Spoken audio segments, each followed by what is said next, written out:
May 14, 1944, 6:47 in the morning. Camp Trinidad, Colorado. The sun breaks over the Sangre de Cristo Mountains, casting long shadows across 13 acres of alkaline soil that looks more like moonscape than farmland. The air is thin at 6,000 feet elevation, cold enough at dawn that breath steams, though by noon the temperature will climb past 85 degrees. A magpie calls from a fence post, its cry sharp in the mountain silence. In the northeast corner of the compound, a man kneels in dirt so poor it crumbles to dust between his fingers. He is 47 years old, wearing a faded uniform with PW stenciled across the back in white paint. Around him, the camp's victory garden shows 3 weeks of growth. Rows of pale, stunted lettuce barely 2 inches high, bean plants whose leaves have curled yellow at the edges, tomato seedlings that lean sideways as if too exhausted to stand upright. The man, prisoner 4782, Takashi Nakamura, digs a small hole with his hands, reaches into a cloth bag, and carefully places something dark and crumbly in the depression. Then he covers it, pats the soil gently, and moves 18 inches down the row to repeat the process. Staff Sergeant Raymond Dutton watches from the fence line, coffee cup in hand, shaking his head.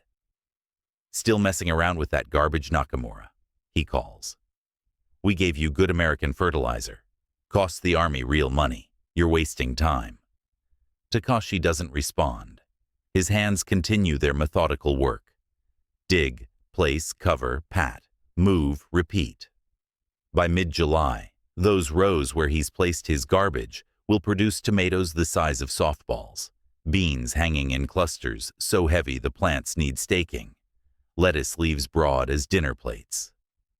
The rest of the garden, fertilized with expensive commercial products, will yield half the crop with twice the water. But no one knows that yet. No one believes the quiet Japanese farmer who speaks broken English and refuses to explain his methods in terms Americans understand. They call him stubborn, backward, stuck in old ways that have no place in modern agriculture. They're about to learn that sometimes the old ways work because they're right, not because they're old. Takashi Nakamura was born in 1897 in a farming village outside Okayama, on Japan's inland seacoast. His family had worked the same hillside terraces for 9 generations, growing rice in paddies fed by mountain streams and vegetables in the rich alluvial soil between the paddies. He was the second son, which meant he wouldn't inherit the family farm, but would work it alongside his older brother until he married and established his own household. He was fine with this arrangement. He loved the work, loved the smell of earth in spring, the weight of good soil in his hands, the satisfaction of watching seeds he'd planted emerge and grow and eventually feed his family. His education ended at age 12, which was typical for farming families in that era. But his real education had begun at age 5, when his grandfather first took him to the fields and taught him to read soil, the way other men read books, by texture, by smell, by taste, by the way water moved through it or pooled on its surface. "Soil is alive," his grandfather told him. "You must feed it before it feeds you. You must listen to what it tells you." Most farmers today forget this. They think soil is just dirt that holds plants upright. They're wrong. Takashi learned to make compost from kitchen scraps, rice straw, and manure. Learned to layer materials in specific ratios, to turn the pile at precise intervals, to know by smell when the decomposition was complete and the compost ready to use. Learned that different crops needed different soil amendments, that timing mattered as much as materials, that observation was more valuable than theory. He married at 23, had 3 children, continued working his brother's farm while cultivating a small plot his wife had inherited. The plot was poor land, rocky, sloped, with thin soil that eroded easily. Other farmers had abandoned it. But Takashi spent 5 years building it up, terracing the slope to slow water flow, adding compost year after year, planting cover crops to hold the soil and add nitrogen, working patiently to transform marginal land into productive ground. By 1930, that plot produced more vegetables per square meter than any other farm in the village. People asked his secret. He said, "Feed the soil. The soil feeds the plants. I don't feed plants. I feed soil." They didn't understand. They used the new commercial fertilizers becoming available, chemicals that boosted yields dramatically in the first years, then required increasingly heavy applications as the soil's natural fertility declined. Takashi refused these fertilizers. They feed plants, not soil. Soil becomes weak, dependent, like opium addict, need more and more to produce same effect. His yields remained consistent year after year, while his neighbors' harvests fluctuated wildly, high one year, low the next, requiring ever more inputs to maintain productivity. When conscription came in 1943, Japan scraping the bottom of its manpower barrel, drafting men in their 40s, Takashi didn't want to go. He wasn't a soldier, he was a farmer. War was waste, farming was creation. The two activities were opposite in every meaningful way. But refusal meant shame for his family, possible arrest, certainly poverty. He reported for duty at age 46, was sent to Manchuria as part of an agricultural support unit, and was captured by Soviet forces in August 1943.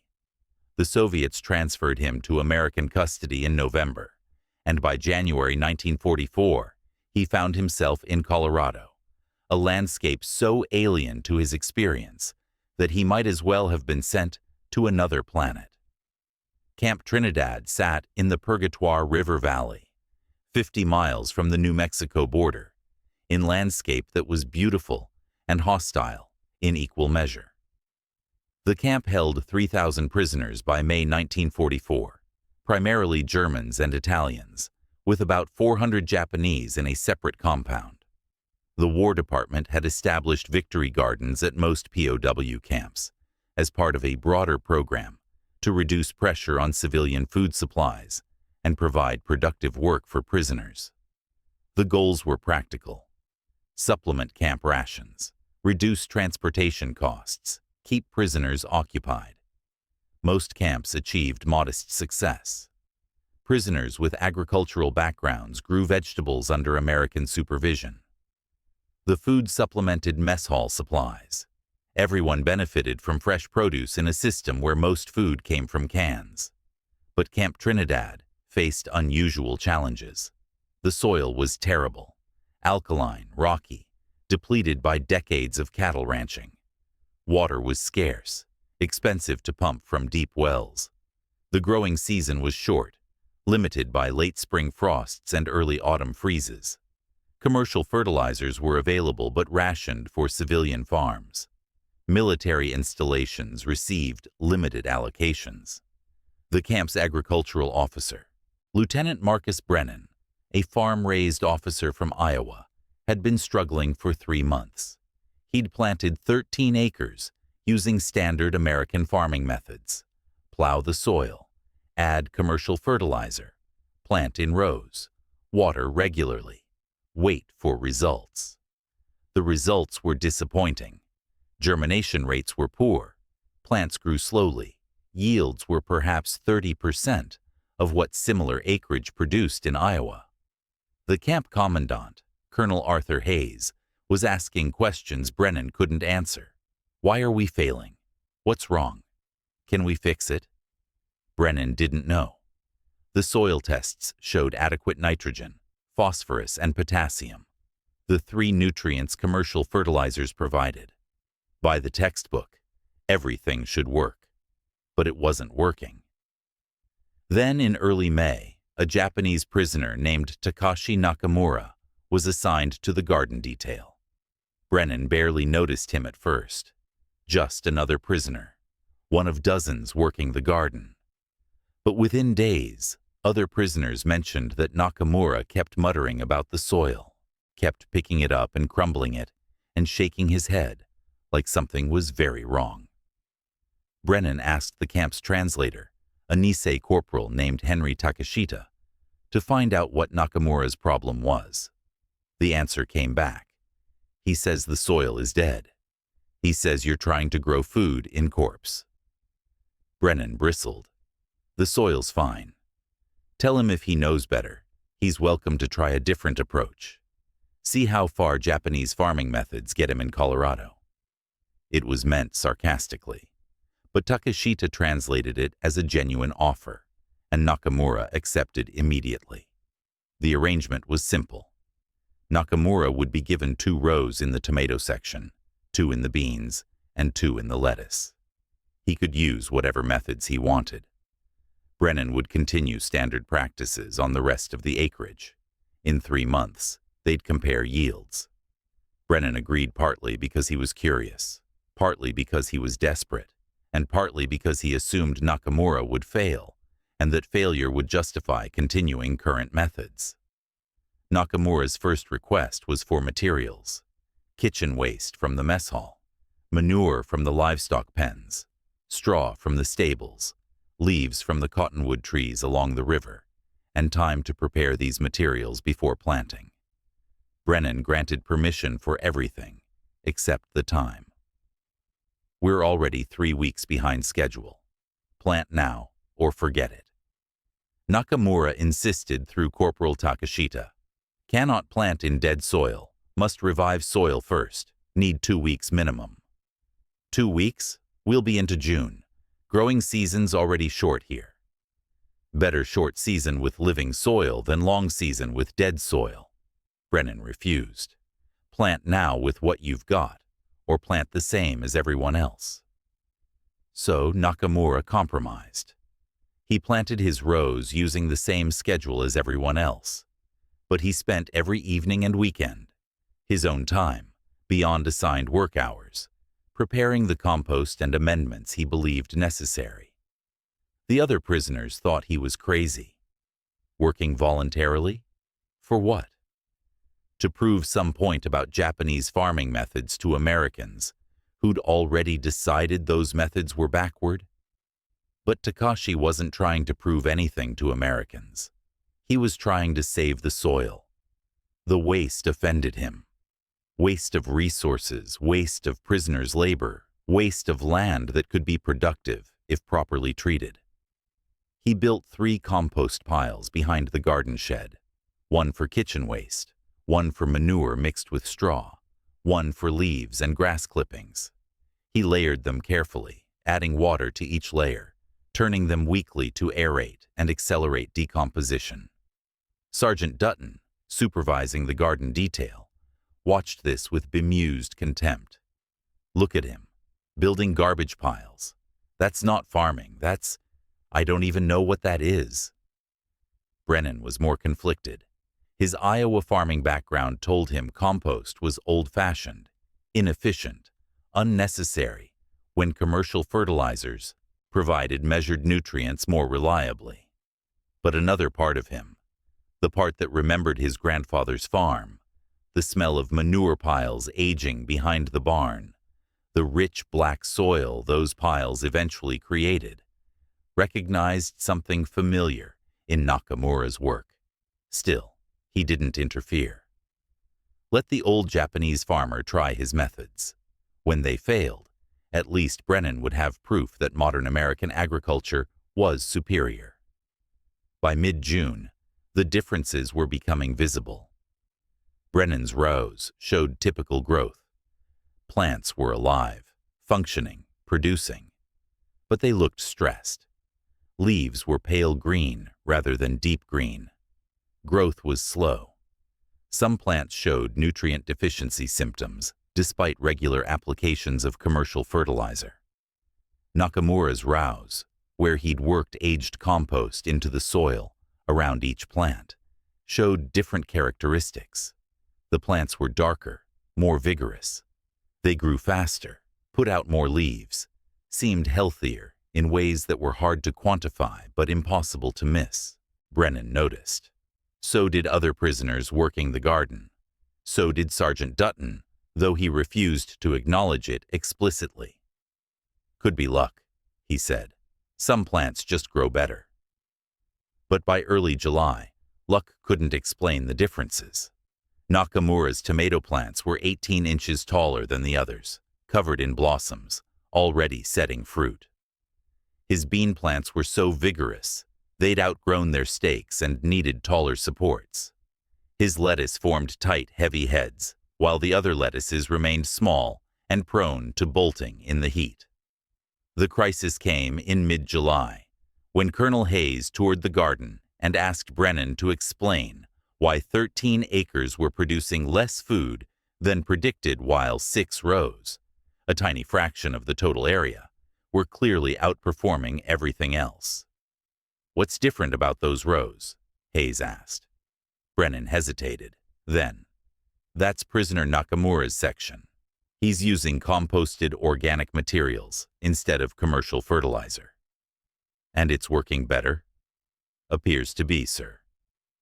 "Then why aren't we doing what he's doing on the rest of the acreage?"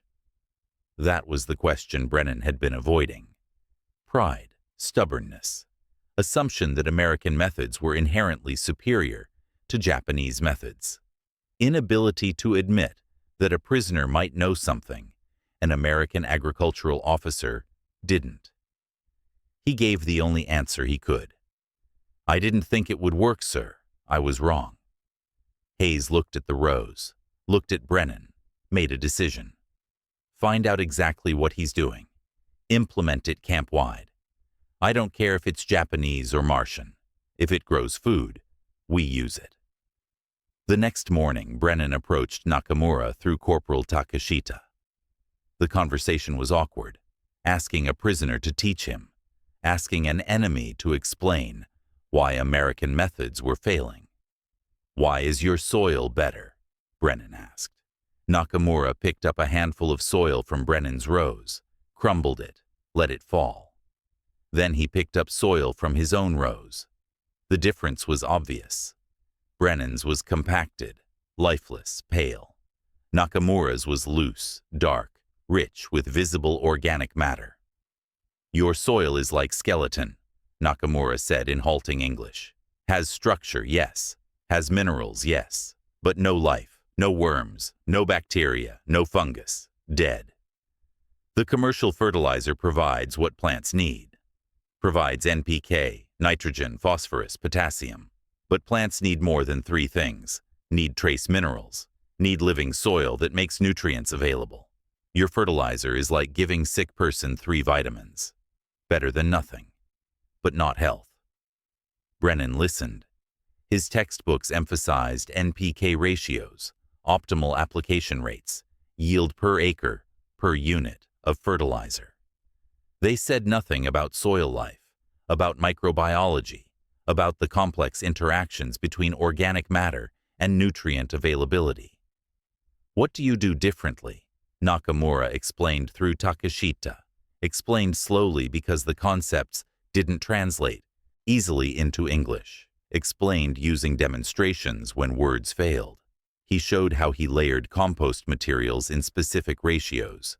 2 parts brown material, leaves, straw, to 1 part green material, kitchen waste, grass clippings, plus a thin layer of manure every 12 inches.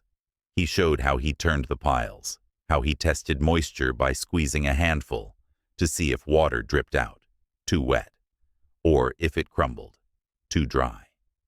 He showed how he knew compost was ready. Earthy smell, no recognizable original materials, temperature dropped back to ambient, handful held together loosely but broke apart easily. He explained, or tried to, how he applied compost, not just to feed plants, but to build soil structure, making it loose enough for roots to penetrate easily, porous enough to hold water but drain excess, alive enough to convert nutrients from unavailable to available forms. "Soil is living thing," he kept saying. "Must treat like living thing. Feed it, care for it, respect it, then it gives you food. Brennan had heard this philosophy before. His grandfather had said similar things, but he'd dismissed it as farmer superstition. Now, seeing the evidence growing in 6 rows of demonstrably superior produce, he reconsidered. Can we produce enough compost to treat 13 acres? Nakamura calculated. Need maybe 15 cubic meters good compost. Have 3 piles, maybe 2 cubic meters total when finished. Need more material. Much more. The mess hall produces 100 pounds of kitchen waste daily. The stables produce manure constantly. We've been burning or burying it. Can use all. Need also straw, leaves, grass clippings. Need labor to build piles, turn piles. Need space for maybe 10 large piles. How long to produce enough compost? 2 months minimum, 3 months better. Brennan looked at the calendar. Mid-July. 3 months would be mid-October, after first frost. That doesn't help this season. No, this season is education. Next season is application. But can start now. By spring, have enough compost to treat most of garden. Results immediate. Hayes approved the expanded compost program that afternoon. Brennan assigned 6 prisoners to full-time compost production under Nakamura's supervision. They built 10 large bins behind the garden shed, started collecting materials from across the camp, began the patient work of building soil fertility 1 layer at a time. The other prisoners were skeptical. More work, no immediate benefit, all to prove Japanese farming methods were superior. It felt like propaganda, like collaboration. But Nakamura didn't frame it that way. He simply said to the other Japanese prisoners, "We're in prison. We can work mindlessly, or we can create something. Creating something makes time pass better. This is creation." August brought the first major harvest.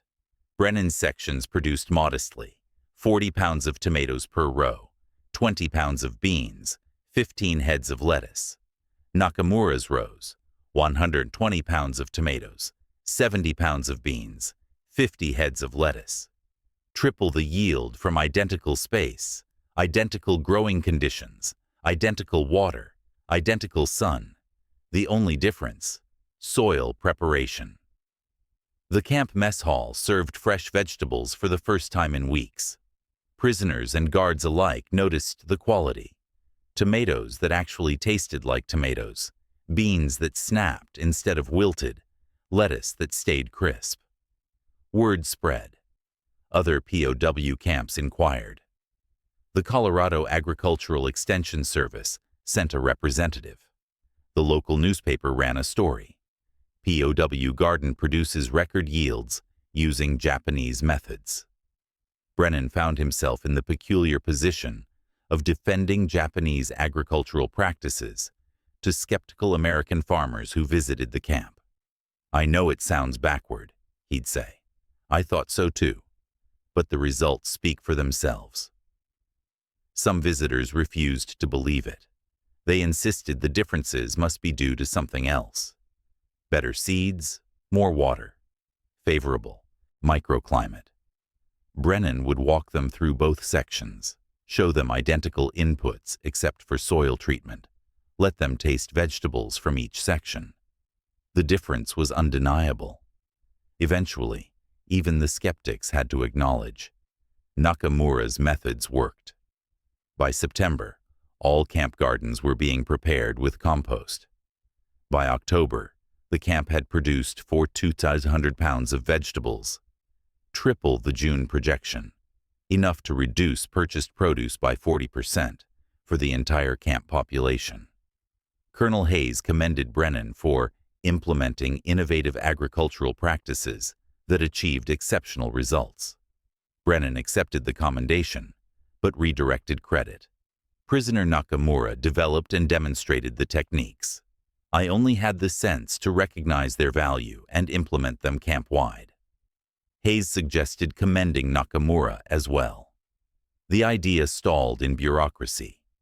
How do you officially commend an enemy prisoner for teaching American agricultural officers? The optics were complicated. So, Nakamura received no official recognition, no certificate, no mention in reports. But Brennan arranged a small gesture. He designated one section of the garden as Nakamura's experimental plot, gave him freedom to try any agricultural technique he wanted, and ensured he had first access to compost materials. Nakamura bowed his thanks. Is enough. Work is reward.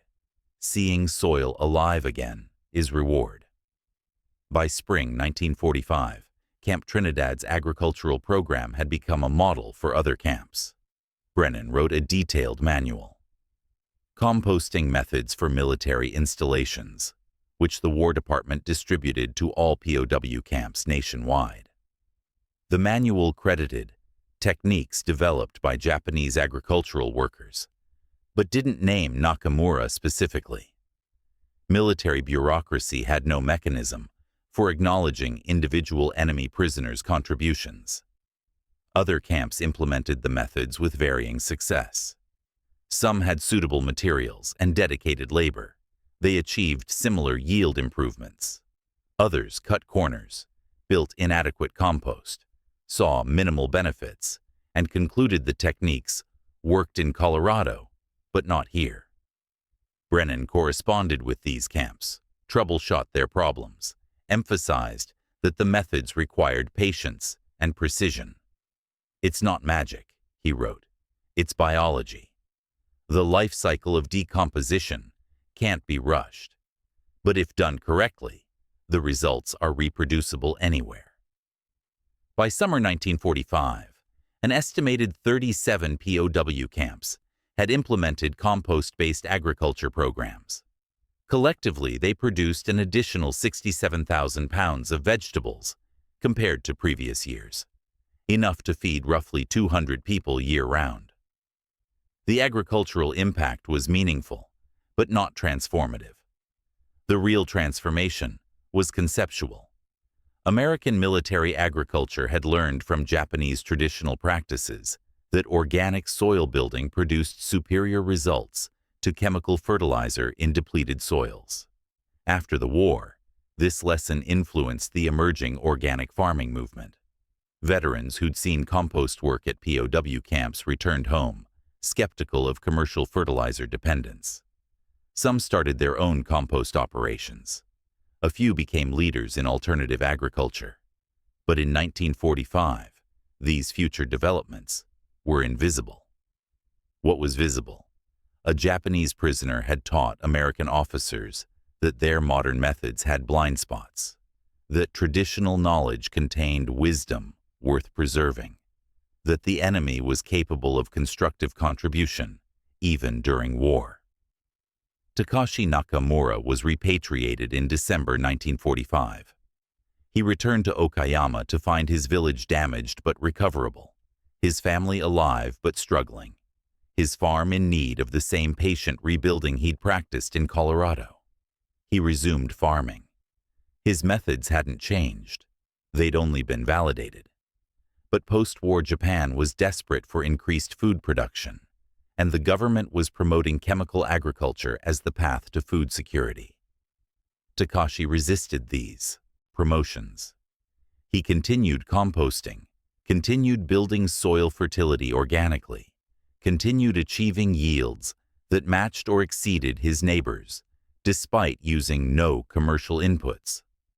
By the 1950s, some agricultural researchers in Japan had begun questioning the chemical agriculture model, noting soil degradation, declining fertility, increasing pest problems. They rediscovered what Takashi had always known. Healthy soil produces healthy plants. Healthy plants resist pests and disease. Sustainable agriculture requires feeding the soil, not just the plants. A few of these researchers found their way to Takashi's farm. They studied his methods, documented his techniques, published papers about traditional soil building practices that modern agriculture had abandoned. Takashi became a minor figure in Japan's nascent organic agriculture movement. Not a leader, not a spokesman, just a living example that the old ways still worked. He died in 1973, age 76, while working in his fields. His children continued the farm using his methods. His grandchildren studied agriculture formally, became researchers and teachers, spread his techniques through academic channels he would never have accessed himself. One grandson, Hiroshi Nakamura, wrote a dissertation on traditional Japanese composting methods and their application to modern sustainable agriculture.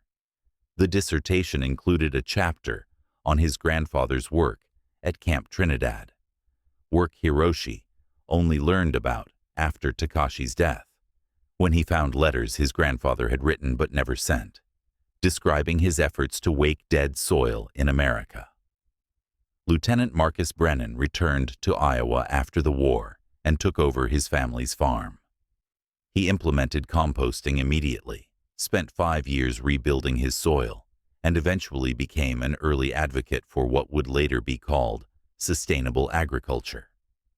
In 1968, he published a memoir, Lessons from Unlikely Teachers, describing his experience learning from a Japanese POW. The book found a small but dedicated audience among organic farmers and agricultural reformers. In the book's final chapter, Brennan reflected, "I grew up believing American farming was the most advanced in the world. Takashi Nakamura taught me that advancement without wisdom produces short-term gains and long-term degradation. He showed me that soil is alive, that agriculture must respect life, that feeding the earth is how we ultimately feed ourselves. These aren't new lessons. Farmers knew them for thousands of years. We forgot them in our rush toward industrial efficiency. Sometimes it takes an enemy to remind us what we've lost." By 2015, the organic agriculture movement had become mainstream. Composting was taught in agricultural programs worldwide. Soil health was recognized as fundamental to food security. The methods Takashi practiced in Colorado, methods that seemed backward in 1944, were now considered advanced, forward-thinking, essential to sustainable food production. A researcher tracing the history of composting in American military agriculture discovered Camp Trinidad's records, discovered Nakamura's story, wrote an article for an agricultural history journal. The article caught the attention of Hiroshi Nakamura, Takashi's grandson, now a professor of sustainable agriculture in Kyoto. Hiroshi contacted the researcher.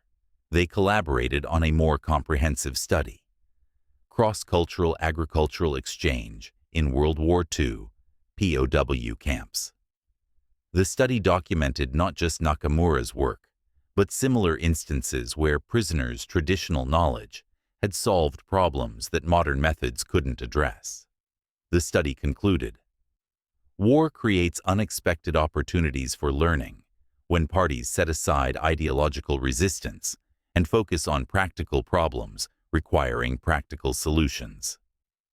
The agricultural innovations developed in POW camps demonstrate that valuable knowledge exists outside dominant paradigms, that traditional practices often embody sophisticated understanding of natural systems, and that humility, acknowledging what we don't know, enables progress that pride prevents.